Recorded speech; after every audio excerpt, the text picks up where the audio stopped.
Hello and welcome to my channel.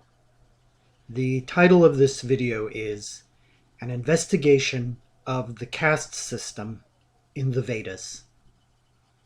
Introduction. What was the caste system in Hinduism? The first question to be settled in this investigation is to clarify what the caste system was in Hinduism. As a form of social and economic organization, this structure had deep roots in the history of the subcontinent. But before beginning, I wish to clarify, as always, that my research is my view alone, and I present it to the viewer only for your consideration. I do not speak from a position of authority. Also, as always, I will note as many of the sources used in this study as I am able in the notes below for both the curious and the critical to pursue their own investigation of the matter. I also wish to stress that this is an abstract discussion of text. I have no comment on how this investigation may or may not relate to current events in India. That being said, the caste system was a hierarchical form of social organization based upon birth into a specific socioeconomic role in society. There was no upward mobility within the system. The four varna, or classes, from the top to the bottom were the Brahmins, who are the priestly caste, the Kshatriyas, who are the nobles or military class, the Vaisyas, or merchant class, and finally the Shudras, who are the laborers and servant class. The formal structure of the caste system consists of these groups. There is an additional group that was outside the caste system, which was called the untouchables. They were universally ostracized. Social stratification, in some form, is, for all intents and purposes, a universal social phenomenon. This is especially true since the rise of agriculture and urban life. It is also not historically unique that specific genealogies were legally tied to professions, estates, or social status. In the late Roman Empire, the Emperor Diocletian fixed the peasants to the soil and made all government offices hereditary as part of his wide-ranging administrative reforms in 301 AD. This would later develop into the more highly ritualized feudalism of the European Middle Ages with oaths of fealty to the lords. We see and echo in these of those classes the same structures that are found in the Hindu caste system. There are the priest, the warriors, and the peasants.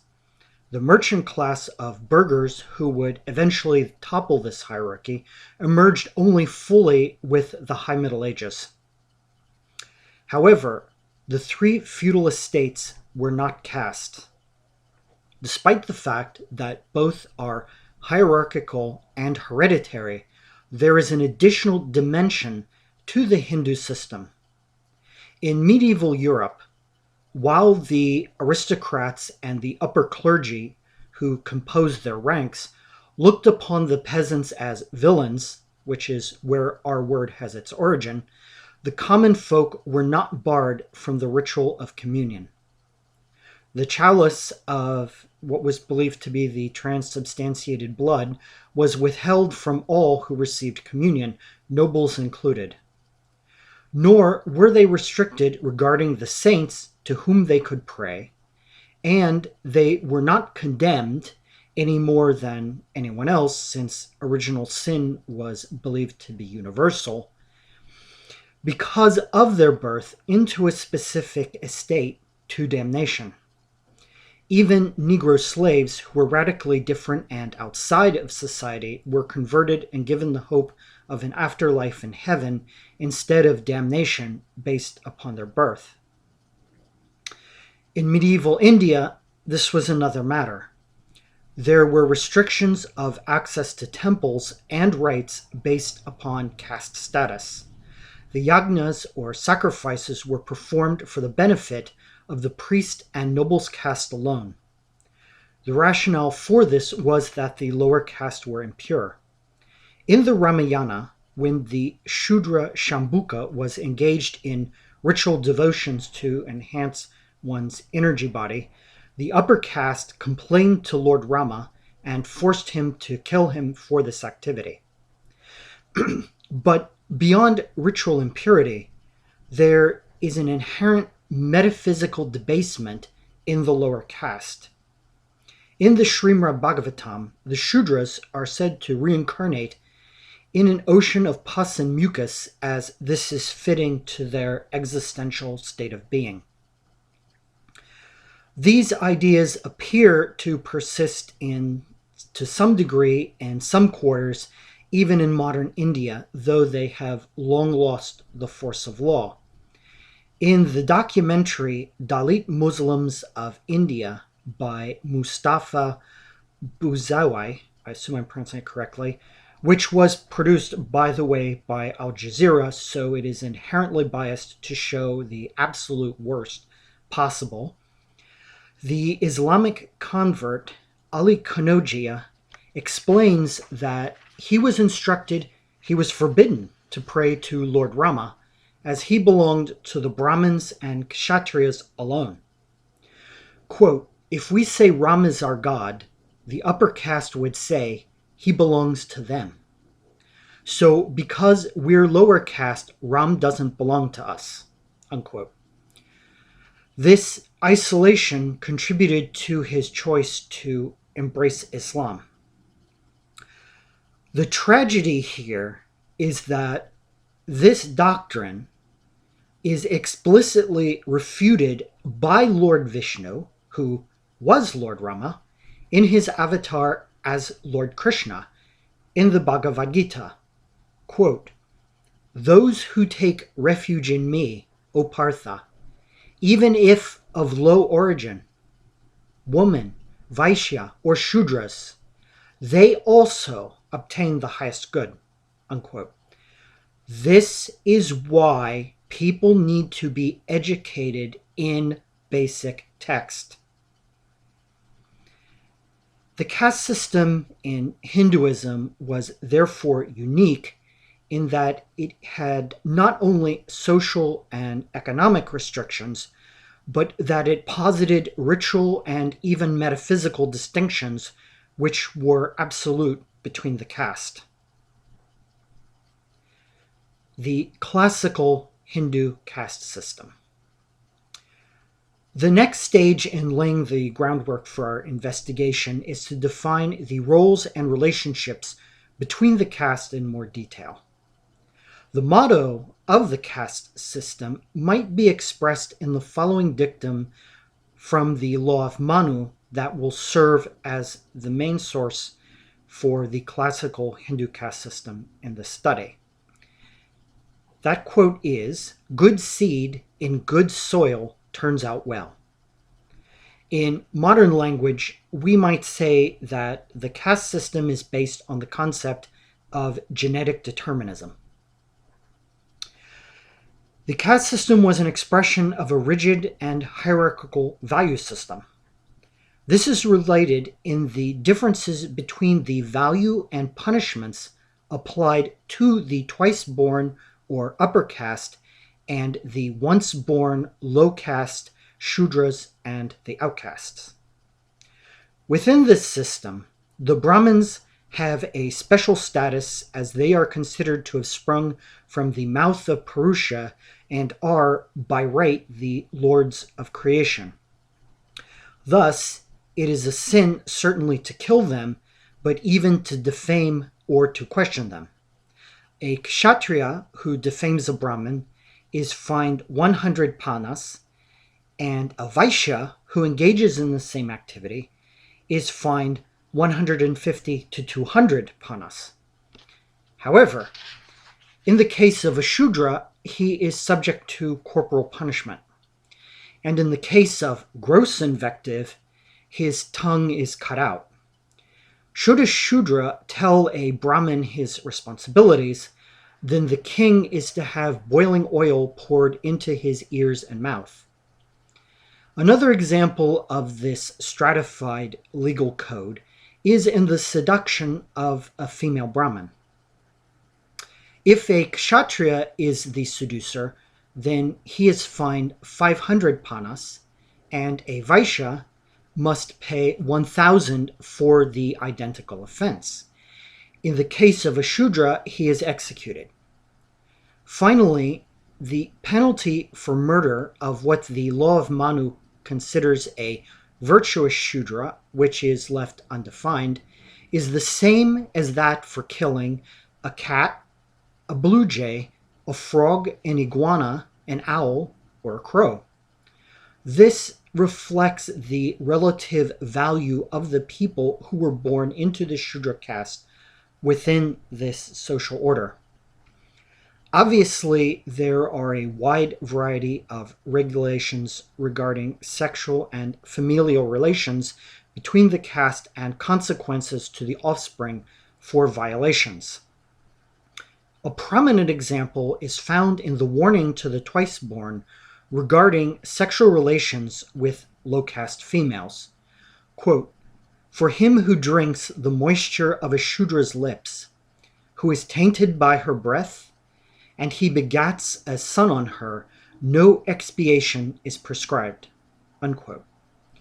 But the detail of regulation of the individual is to such a degree that it extends to their clothing and even the height of the staves that various orders are permitted to carry. The Shudras are to shave their head once a month, for example. In the case of Brahmins, this extends to what they are permitted to eat and the conditions under which they may eat. For example, they cannot eat if a dog is looking at them, nor eat onion, garlic, and mushrooms, among other dietary restrictions. The methods of worship are also strictly designated. If a Brahmin does not worship standing in the morning, then he is excluded, just like a Shudra, from the duties and rights of an Aryan. This extends even to the most fundamental identification of the individual, his name. The Law of Manu commands, quote, "Let the first part of a Brahmin's name denote something auspicious, a Kshatriya's be connected with power, a Vaisya's with wealth, but a Shudra's express something contemptible." Unquote. Having presented the general tenor of the caste system, clearly summed up by the last quote, we will look at the various castes.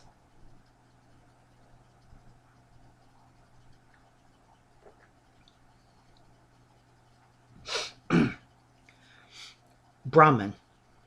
Quote, "The Brahmin is declared to be the creator of the world, the punisher, the teacher, and the benefactor of all created beings. To him let not man say anything unpropitious, nor use any harsh words to him." Unquote. As we have seen, the Brahmins occupy the apex of the caste system, and the Law of Manu asserts that the Brahmins are an incarnation of the sacred law, and that this world belongs to them. Based upon this claim, they are to function as the guides and teachers for the twice-born. The Brahmins alone have the right to teach the Vedas and to offer sacrifices to the Devas. The professions that should optimally follow are sacrificing for others, teaching, although not taking money for teaching the Vedas themselves, and accepting gifts from pure men. They are also enjoined to be pacifist, with frequent injunctions to do no injury or harm to living creatures. They are to avoid anger and even striking themselves. The Brahmins are responsible to maintain states of ritual purity to fulfill their role as priest, and this is reflected in not only the restrictions on diet, but associations with other castes. For example, they are to shun low people and may not associate with outcaste or give advice to Shudras. Quote, "Let him," the Brahmin, "not give to Shudras advice, nor the remnants of his meal, nor food offered to devas, nor let him explain the sacred law to Shudras, or dictate to him a penance for sin. For he who explains the sacred law to a Shudra, or dictates a penance to him, will sink together with that man in the hell called Asamvrita." Unquote. The maintenance of their ritual purity to offer sacrifices extends to avoiding contact with corpses. It takes 10 days to remove this pollution. Thus, for ethical reasons of pacifism and ritual reasons of avoiding pollution, the Brahmins should eschew the battlefield. That is the sphere of the Kshatriyas. Kshatriyas. The second tier of the caste system is the nobles. The primary responsibility of this caste is to protect the people with violence if necessary, give gifts to support the Brahmins, study, and also to abstain, like them, from sensual pleasures.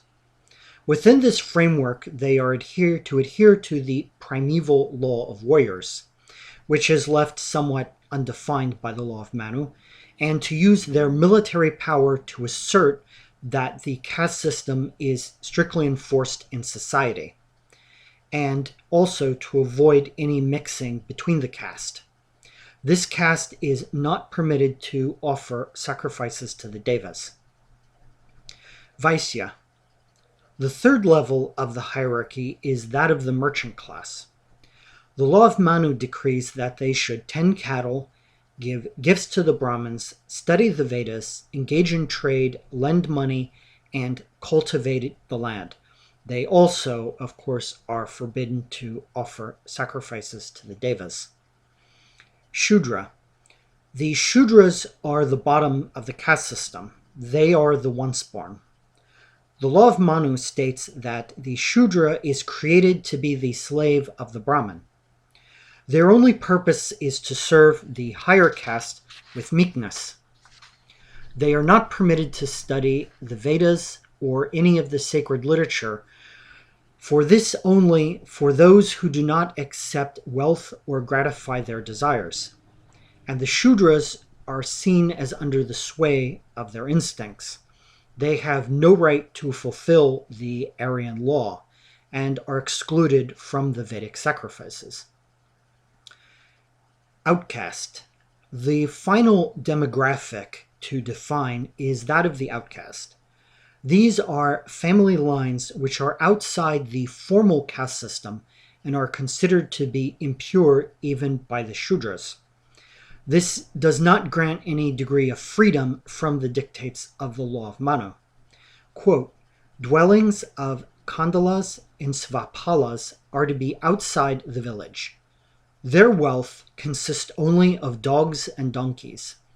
They are only to wear the clothing of the dead, eat only on broken dishes, and only wear ornaments of iron." Unquote.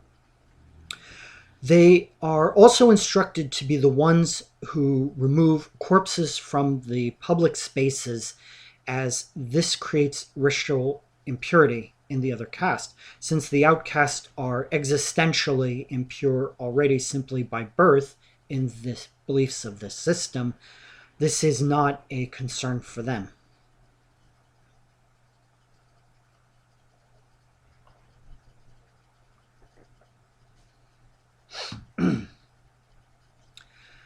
Vedic sources used in support of the caste system.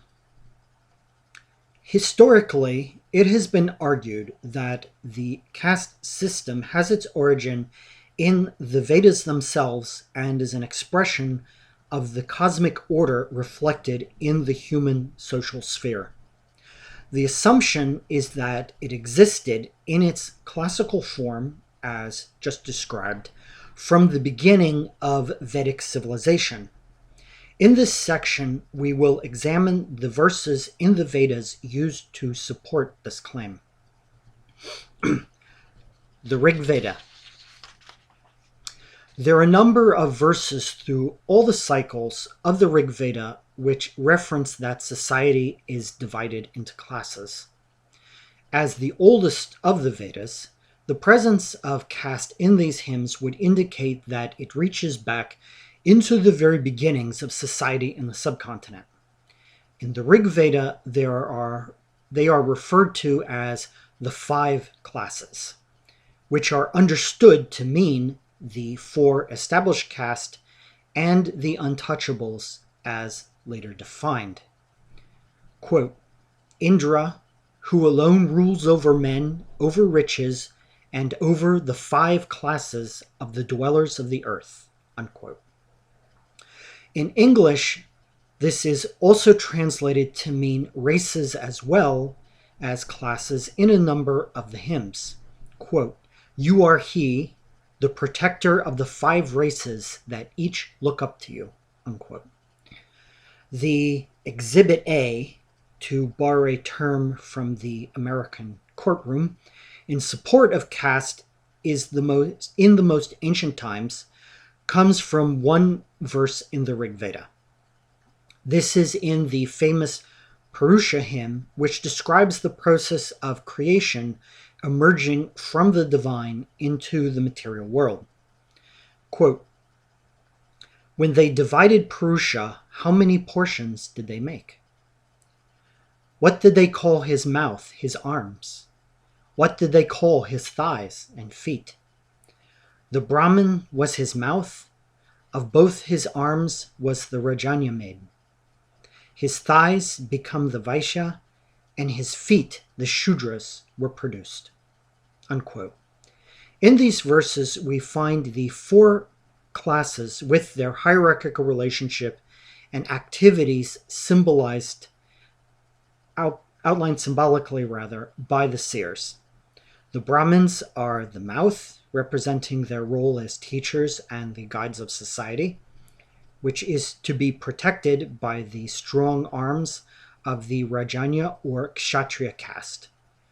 The society is supported economically by the thighs, which represent the Vaisyas, and the Shudras are the feet, the lowest part, connected directly to the earth.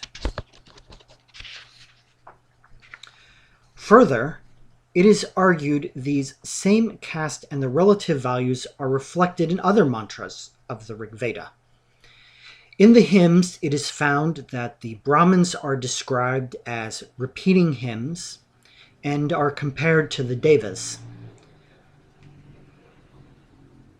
There is direction in the text to honor the Brahmins as the Devas. This appears to be the basis for the statement in the Law of Manu that those born in this caste are incarnations of the sacred law, as they are equated with the divine forces, as some understand these verses. The function of teaching may be reflected in the statements that the Brahmins recite holy text, although since this is in the 9th mandala, it may refer to earlier hymns or cycles of the Rig Veda. The Kshatriya caste also appear to be present in the Rig Veda as a specific class. Aristocratic titles are mentioned in a number of hymns. There are tribal kings and princes. They are also defined as a specific social group. Quote, twofold is my empire, that of the whole Kshatriya race, and all the immortals are ours. Unquote. There are a number of examples of the merchant class as traders in the Rig Veda, although the seers may not always have been pleased with them. Finally, there are references to both slaves and laborers. Quote, may he, the beloved Soma, whose beloved streams are for our preservation, bestow upon us wealth like wages given to a laborer. Unquote. The Yajurveda. The Yajurveda is of a later date than the Rig Veda. There are a number of statements on the subject of caste in this text. In the rites, the Brahmins ask the Devas to strengthen the Brahmins and strengthen the nobles, and ask to obtain for the Kshatriya mighty power, without reference to the other castes.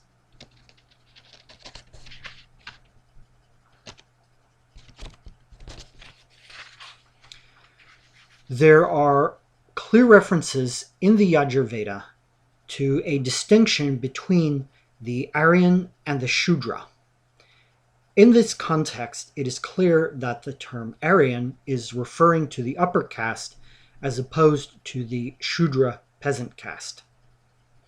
Such mantras are the basis for the later claim that there were no Aryan tribes with an ethnic identity as such, but rather a universalist view in which those who were noble are Aryan and those who are barbaric are the Dasyus or Shudras.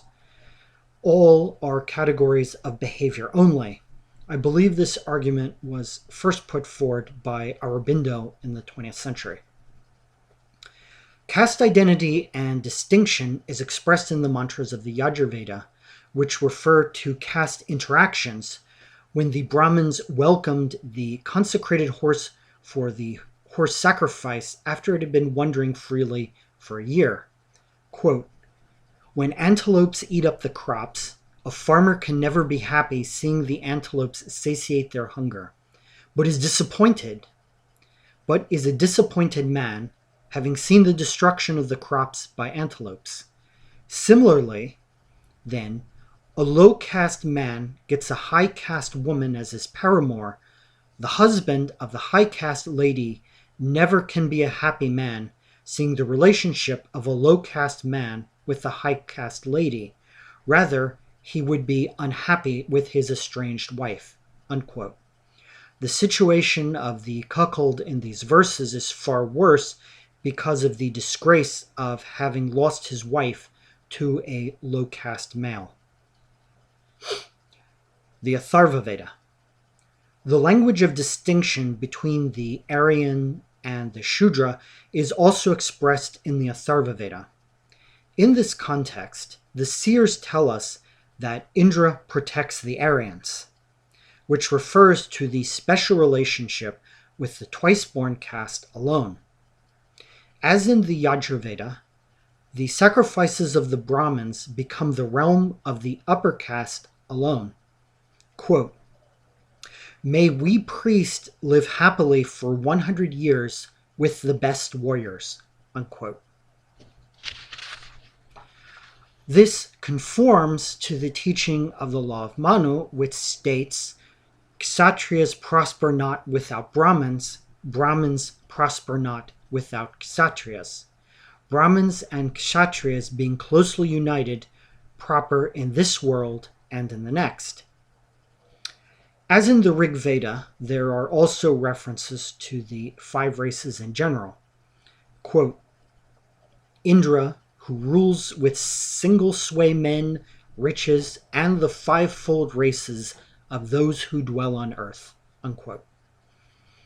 Conclusion. To conclude this section, reading these particular verses of the Vedas in the context of the classical caste system, it would appear that it has not only deep historical roots, but existed through the ages. This is the traditional argument.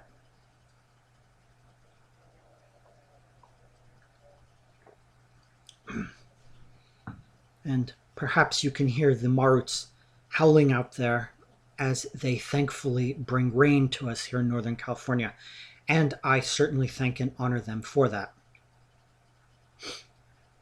Reevaluation of the Vedic sources.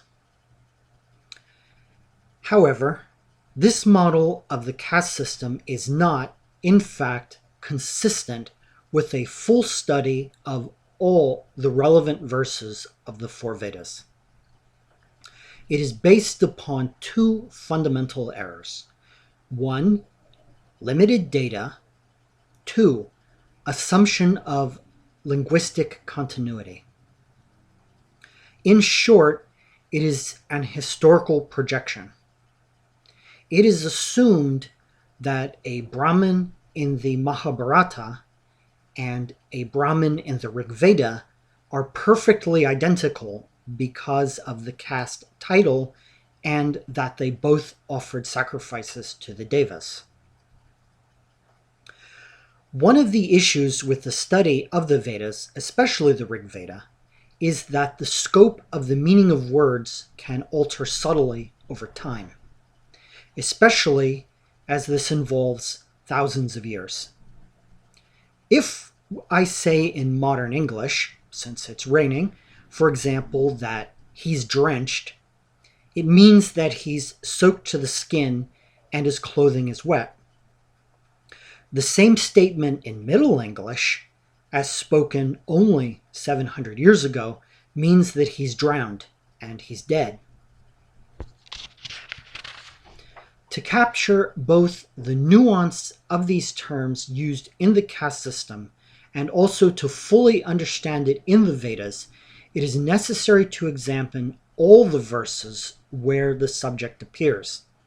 A limited selection will only produce limited results, which will, of course, confirm one's preconceived notions. In English, we say that someone cherry picks to find what they want. A study of the term Brahmin. The group which is most represented through the Vedas are the Brahmins. Because this provides us with more information, it is on them that attention will be turned. The key question is, do the activities and the values of the Brahmins in the Vedas coincide with those of the Brahmins in the classical caste system? To review, in the Law of Manu, the Brahmins are to be pacifist and are not to be engaged in the activities of the worlds pursuing sensual pleasure and wealth. While they obviously must marry to make more Brahmins, there is a strong sense of renunciation. The world is to be shunned as much as possible without a focus on material pleasure and wealth. The Rig Veda. The Brahmins in the Rig Veda do not court poverty and eschew material wealth nor the joys of the world. This is not a system upon which ascetic renunciation of the world is an ideal. The Law of Manu states that the Brahmins are to live by gifts. In the Rig Veda, they certainly do this, and the tribal kings and princes are often recorded making large donations to the Brahmins. This is undoubtedly due to the fact that their success in battle was directly due to the powerful rituals the Brahmins performed. One example of many are the lavish gifts the sage Padra received. Quote, "These princes have given to the Saman, chanter, Padra 300 horses, 10,000 cattle. The exalted prince has been raised by fame to heaven, for he is given camels laden with 4 loads of gold and Yadva people as slaves." Unquote. It is worthwhile to pause a moment and reflect on these gifts. For those of us who live in modern and urban settings, the full scale of what the Saman received in equivalent value in our money is not readily apparent. But it is relevant to the discussion as the Law of Manu directs that the Brahmin caste should eschew wealth. In my investigation of these items, I found that a good horse, not the best, sells for roughly $150,000. The value the sage received for 300 horses, averaging that price, was $45 million. We are not told how much loaded with gold may be, but if we assume 5 pounds a load, then of just one of these bags there would be, as of the final week of November in 2015, $71,412. $285,648 is the total for 4 bags. A heifer on the open market in North America here in the West at the present time sells for $1,106. Thus, with this average price, 10,000 cattle would be worth $11,600,000. I cannot guess nor would like to contemplate the value of slaves, but it would seem that the Saman received roughly $57 million from the princes. I leave it to others to try to adjust these numbers for inflation. I don't like math, I'm not the best at it. By any standard of economic measurement, this is a substantial gift. Naturally, the sage did not hoard these items. They went for dowries, exchange of gifts for his sons, payments of various sort, and certainly offerings of gratitude to the devas. In tribal societies such as that of the Rig Veda, gift-giving was an important social function. Still, this does not reflect a modest standard of living in any human society, nor is this example exceptional or unique in its monetary value within the Rig Veda. That is not at all surprising, as the seers asked the devas explicitly to keep them from poverty. Quote, "Grant us Agni, riches that dispel poverty and that are desirable to all. Grant us Agni for our livelihood, wealth with sound understanding, conferring happiness and sustaining us through life." Unquote. How often is happiness mentioned in the Law of Manu, or, for that matter, the Upanishads? It actually is rather frequently mentioned in the Rig Veda. And that is perhaps why the seers asked of Lord Agni, quote, "Most mighty Agni, render us illustrious that we may behold and enjoy the earth." Unquote. The value placed on material wealth and the human experience in the world itself does not conform to the later aesthetic values associated with the Brahmins in the classical caste system. But the ethical gulf between the two is even further still. This can be seen in the Aryan ideal of the Rig Veda. Quote, "He is vigorous and skilled in war. He is a rishi, a seer worthy of homage. He is a hero, the discomforter of foes, invincible in battles. He is possessed of ample wealth and is blessed with excellent posterity." Unquote. There is no mention here of starving in the forest. In this, the Brahmins and the Kshatriyas are not differentiated into specific and rigid roles. There are not two separate ideals for a seer or a priest and a prince or a warrior. There is one overarching ideal that unites them both. This is also, I would point out, an ideal which is beyond social distinctions. The seers of the Rig Veda actively engaged in raids and conflicts with the dasyas, whomever they may have been, also on their own to earn wealth.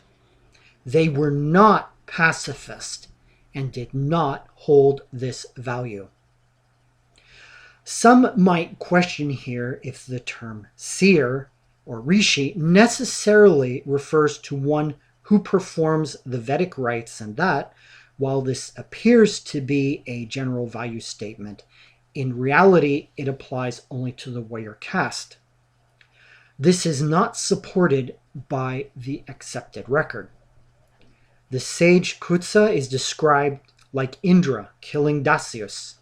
The sage Mudgala also fights, quote, approaching the bowl, meaning drinking Red Bull or the Soma. They made him roar in the midst of battle. I, Mudgala, have thereby gained in war hundreds and thousands of cattle well pastured, unquote. Note that not only does the priest here fight, but engages in cattle raids. The founder of the Kanva Brahmin clan was also a warrior, and he was captured and tortured by the Dasyus until saved by the Ashvins. Further, the Brahmins of the era of the Rig Veda prayed frequently, as we find with sage Dyumna, for sons who subdued men in battle. This would certainly not be the prayer of their descendants in much later times when they lived under the classical caste system.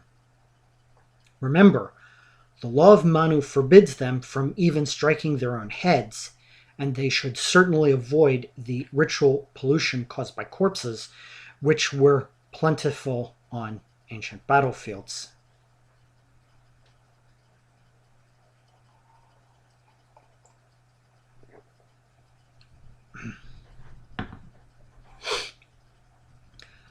Tribal ritual egalitarianism. There were clearly differentiated and hierarchical social roles in the Rig Veda. There were not only kings but slaves, and the hymns mention degraded castes. But, upon closer examination, the lower social groups were not viewed in the same manner as in the Law of Manu. In the Rig Veda, Lord Indra is desirous of giving to man and a friend to man, despite their social status. There is no mention of caste in these verses. It is an accurate reading to understand them in a more universal context because the Brahmins of the Rig Veda sacrificed for the benefit of the entire community, not only their patrons among the twice-born, to use a later phrase. Quote, come Nasatyas, from the west, from the east. Come Ashvins, from the south, from the north. Come from every quarter with riches beneficial for the 5 classes of men, and do you ever cherish us with blessings, unquote. In these mantras from the older strata of the Rig Veda, the family books, according to the professors, the Brahmins invoke with these mantras the Ashvin Kumars to bring wealth to benefit not only the nobles and priests, but the degraded caste, who are one of the 5 classes of men as well. In other words, the entire tribal community was valued. If one argues that the classical caste system existed in the Rig Veda, then Brahmins are here sacrificing not only for Shudras, but for the untouchables as well. This is radically distinct from the Law of Manu, which states that a Shudra has no business with sacrifices. The reason for this is that their ritual impurity would separate them from that. The fact that Brahmins were sacrificing for the lower caste in the era of the Rig Veda demonstrates that this inherent ritual impurity was not attributed to them at that time in history. The same view of the Aryan congregation is found also in the later cycle of the Rig Veda. Quote, "When the 5 kindred sacrificing races, desirous of accomplishing pious rites, honoring the sustaining Soma with their praise, then all the devas rejoice in the juice of the powerful libation." Unquote. Sayana explains, according to Mr. Wilson, that the phrase Pyanka Vrata, or what we see in English as 5 races, is to be understood as Pankya Janya Manyusha Yajamana. So the meaning turns on the definition of the primary word Vrata as conceptually refined in meaning by the word jana, according to the classical commentator. In the standard dictionaries, Vrata is translated as flocks, assemblies, and troops, which may seem more general and might have referred to the 5 tribes. However, jana means men, person, and race, as well as birth and origin. To me, this implies that the 5 here refers, as in the previous verses, to the 5 classes, although that is not how I would have originally looked at these verses. Once again, it is found that all the classes are included and at least some of the sacrifices of the Brahmins, and that all the Aryans, as the whole of the 5 tribes, desire to accomplish pious rites. To summarize this section, the role of the Brahmins in the Rig Veda was not as sharply defined as under the classical caste system. It was more fluid, with the boundaries between the Brahmins and the Kshatriyas being more blurred. Also, notions of ritual impurity also seem to have been either absent or more fluid than in later history. The term Kshatriya. Another example of this fluidity is found with the use of the term Kshatriya. In one instance, it is used to describe activities of the devas. Quote, "We solicit for protection those Kshatriyas, the Adityas, who bless their votaries abundantly to the attainment of their desires." Unquote. Here, the Adityas, because the Adityas are called upon as protectors, they are called Kshatriyas. As the apex of the celestial hierarchy, the Adityas should properly be Brahmins. This would be especially true in the Rig Veda, where, as we have shown, the priests and seers engaged in battle. A Kshatriya is thus a warrior band and is not necessarily a strictly defined caste, as would later be understood by this designation. This harmonizes with what has been uncovered regarding the term Brahmin. In the Rig Veda, the roles described in the Purusha hymn are social functions and not caste in the later sense of the word. These were no different than archaic roles one might find in other Aryan societies. For example, in the Celtic culture, there were the Druids, the priest class, the warriors, and the farmers. Because these roles do not conform to the definition of the Law of Manu in detail, it is incorrect to project the later historical construct back onto the earliest texts.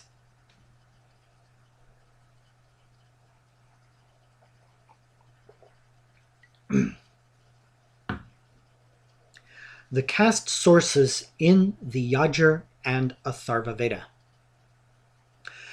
Whether one accepts the speculations of Western linguists regarding the ages of the 4 different Vedas or other views, There are clearly large gaps of time and a number of generations involved. Human societies and languages are not static. To project the results of this study in the Rig Veda onto the Yajur and Atharva Veda would only be repeating the mistake of those who claim that the classical caste system existed ab initio, from the very beginning. By the time of the later two Vedas, reaching into the Iron Age, as the professors claim, the caste system was clearly already becoming more strict and more defined. There are no longer personal statements of seers who engage in combat, and access to Vedic rites is more restrictive than in the Rig Veda. Throughout the books of the Atharva Veda, there are a variety of amulets and mantras to assist both the priest and nobles specifically. One finds, for example, benedictions for a newborn Kshatriya child, and a charm to ward off hereditary diseases for the Kshatriyas. There is also an amulet for a king to help secure his authority. For Brahmins, there are prayers to find patrons for learning and for power and glory. There are no equivalents for any of these for Shudras to seek benefits in their own livelihood. The closest are a prayer for farmers and a harvest song. However, upon closer examination, the farmer's prayer is not recited by Shudras, for it says, "Happily work our steers and men," so it implies that it is said by the landowner for his prosperity. Transformations of the term Aryan. The development of the distinction of caste is parallel to shifts in the meaning of the term Aryan. This is key because both reflect the same underlying phenomenon. By the end of the Atharva Veda, this is not yet complete, but the markers of distinctions are fully set. Instead of Aryan being understood as the entire community in the tribal period, it was restricted as the oligarchy developed from which the Kuru kingdom arose to refer strictly to the Brahmins and the Kshatriyas, as seen in the quotes mentioned from the Yajur Veda. The Rig and Sama Vedas. Some of the earliest tribal references are translated most clearly in the verses of the Samaveda. Quote, "And all the splendid fame that the 5 tribes enjoy, bring ye all manly powers at once." Unquote.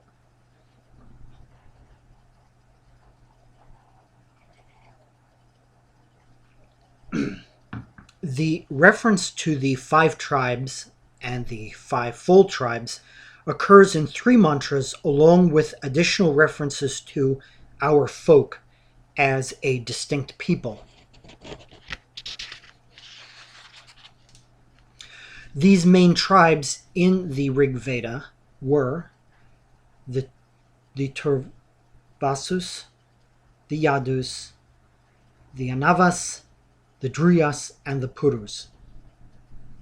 If the tribes did not have a collective identity, then they would be unique in the history of mankind. That identity is established in the context of their conflicts with the Dasyus, again, whomever they may have been, which were based predominantly on religious distinctions. The Dasyus were unbelievers as opposed to the Aryan tribes of the land of the 7 rivers, who honored the Devas and worshipped fire. Along these lines, the sages pray, quote, "Protect us with your protections, preserve us with kind preservation. May we, with our descendants, overcome the Dasyus, unquote. These verses make clear that there is both a generational and familial aspect to this struggle. This is because it is a struggle of the tribes. There are some who will argue that the term Aryan has never had an ethnic use and has always meant simply one who is noble. This is closer again to the later meaning, although not fully consistent with it as it is applied to the twice born alone. However, if Aryan only means one who is virtuous and a follower of the Vedic path despite ethnicity, then one who deviates from this path would lose the designation of Aryan. This is not the case in the Rig and Sama Vedas. Quote, "Ward off Magavan, the secret weapon of our foe, be he Dasa or Aryan," unquote. This demonstrates that the seers of the Vedas did have enemies among those who were designated as Aryans. If these enemies were unethical or ignoble, why call them Aryan at all? One might argue that social conflict is endemic to all communities, and this does not support the contention that those who are sinful or act in ways which deviate from the Aryan law lose this identity per se. It is also clear that there were intra-tribal conflicts, as of course was seen by the famous War of 10 Kings. But this claim is not really correct.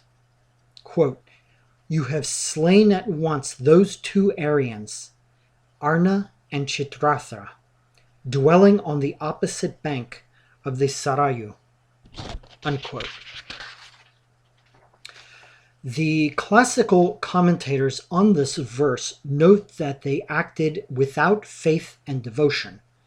In other words, although they acted in ways which were socially unacceptable within the community and could be called ignoble or un-Aryan, yet they still did not lose their designation as Aryans. They were still part of the tribe. The reason is that Aryan was not equivalent to the word pious or noble alone in the Rig Veda. The collective identity of the 5 tribes was as Aryans, just as all of the Blackfoot clans and tribes will call themselves in their language the people.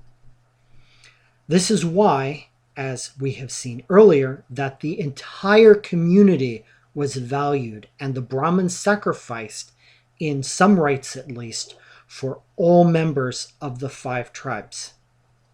Quote, "The most exalted, the most humble, invoke Indra. The middle classes invoke Indra. Those going, those stopping, invoke Indra.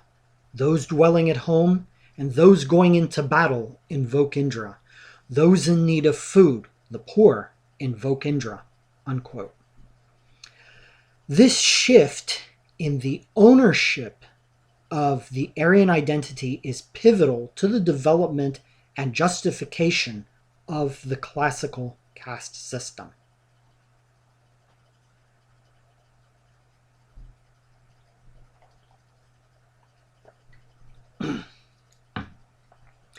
The Yajur and Atharva Veda. Even in the later Atharva Veda, there is still a memory of the 5 tribes. In a hymn to Lord Agni, the sages sing, quote, "I fix my heart on wise and ancient Agni, the 5 tribes' Lord, in many places enkindled," unquote. There is also, of course, still memory and active functioning of the clan structure that existed within the tribes, and that continued to exist even under the Kuru kingdom, where allegiance was transferred from the tribal chiefs to the Kuru kings and their hereditary lines. Quote, "Alone of many thou art worshipped, Manu, sharpen the spirit of each clan for combat." Unquote. But while present, this does not have the same meaning in the late Vedic era. The term Aryan has, as seen previously, become much more narrowly defined in both the Yajur and the Atharva Veda. In the Yajur Veda, as we've seen, the priest prayed to strengthen the Brahmins and strengthen the nobles alone. In the Atharva Veda, quote, "The Devas who have 1,000 eyes give me this plant in my right hand. I look on everyone therewith, each Shudra and each Aryan man." Unquote. This is the definition of Aryan that is found in the later Law of Manu, the upper caste. There, the Shudras have no right to fulfill the sacred law of the Aryans, because, as good seed springing up in good soil turns out perfectly well, even so the son of an Aryan by an Aryan woman is worthy of all the sacraments. Unquote. We can also see, by the way, the next step in the meaning of the term Aryan beyond this caste designation in a rudimentary form, even in the Law of Manu, a more general ethical definition, which would later develop and was quoted by Aurobindo. Quote, "Having considered the case of a non-Aryan who acts like an Aryan, and that of an Aryan who acts like a non-Aryan, the Creator declares those two are neither equal nor unequal." Unquote. And in another paragraph, quote, "A man of impure origin who belongs not to any caste, but whose character is not known, who, though not an Aryan, has the appearance of an Aryan, one may discover by his acts." Unquote. So here we see the ethical component that is beginning to emerge. In this dictum of the law, we see that an Aryan can, at least potentially, be defined by his action. Thus, the term Aryan has 3 steps in the transformation of its meaning.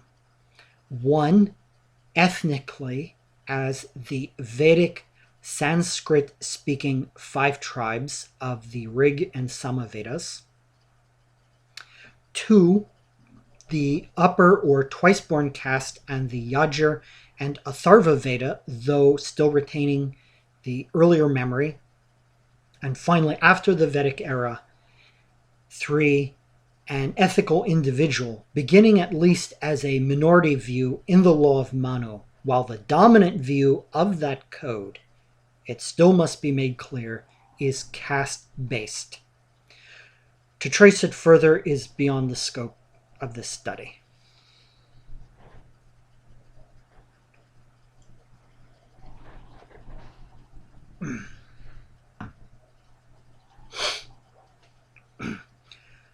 Conclusions.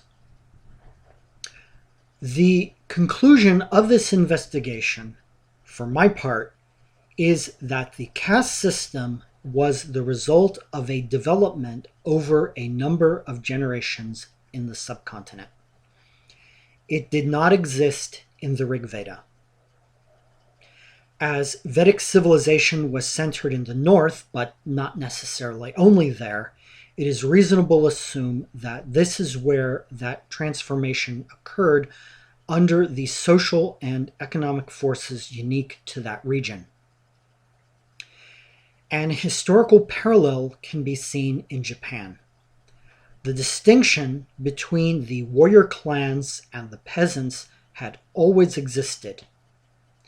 However, with the rise of the samurai oligarchy in the Edo period, the state imposed restrictions upon the dress, travel, professions, and even the diet of the peasants which had not previously existed. The Tokugawa shogunate used these regulations, along with others, as a method of securing their own power and control of society.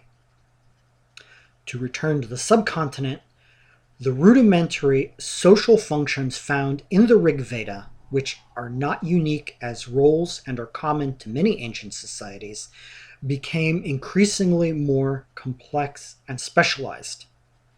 An example of this is in the relatively simple 3 fire altars of the Rig Veda, as opposed to the 8 altars of the Yajur Veda, which has additional rites that do not appear to be in the Rig Veda.